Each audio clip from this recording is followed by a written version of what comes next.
Penguin Random House Audio presenta Danny, el campeón del mundo, de Roald Dahl, narrado por Alberto Santillán. Este libro es para toda mi familia.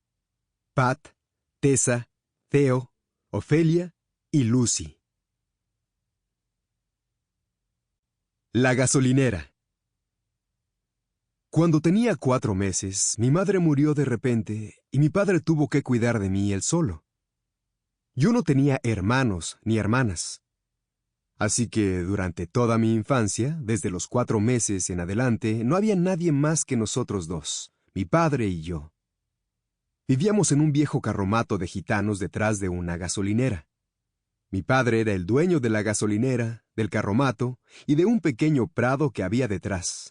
Pero eso era todo lo que poseía en el mundo. Era una gasolinera muy pequeña en una pequeña carretera secundaria rodeada de campos y de frondosas colinas.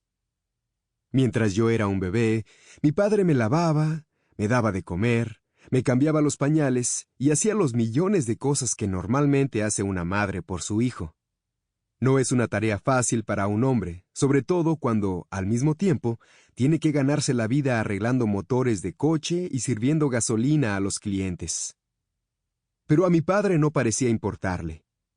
Creo que todo el amor que había sentido por mi madre cuando ella vivía lo volcaba sobre mí. Durante mis primeros años, nunca tuve un momento de tristeza ni de enfermedad, y así llegué a mi 5º cumpleaños. Como puedes ver, yo era un niño sucio, manchado de grasa y de aceite de los pies a la cabeza, pero eso era porque me pasaba el día en el taller ayudando a mi padre con los coches. La gasolinera solo tenía 2 surtidores. Detrás de ellos había un cobertizo que servía de oficina. Lo único que había en la oficina era una mesa vieja y una caja registradora para meter el dinero. Era una de esas en las que aprietas un botón y suena un timbre y el cajón se abre de golpe con mucho ruido. A mí me encantaba. El edificio cuadrado de ladrillo que estaba a la derecha de la oficina era el taller. Lo construyó mi padre con mucho cariño y era la única casa realmente sólida que había en aquel lugar. «Tú y yo somos mecánicos», solía decirme. «Nos ganamos la vida reparando motores y no podemos hacer un buen trabajo en un taller sucio».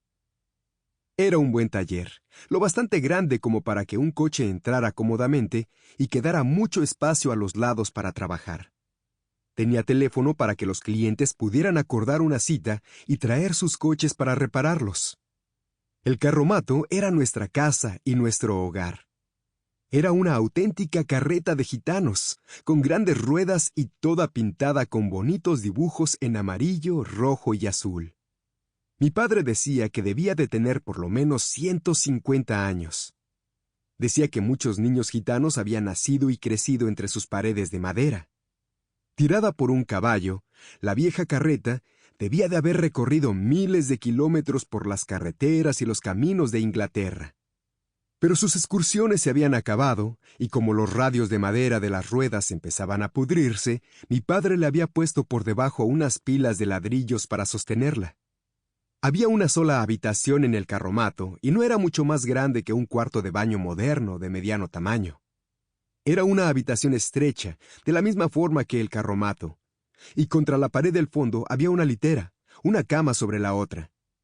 La de arriba era la de mi padre, y la de abajo la mía. Aunque en el taller teníamos luz eléctrica, no nos permitían tenerla en el carromato. Los de la compañía de electricidad dijeron que era peligroso instalar cables en un sitio tan viejo y destartalado como ese.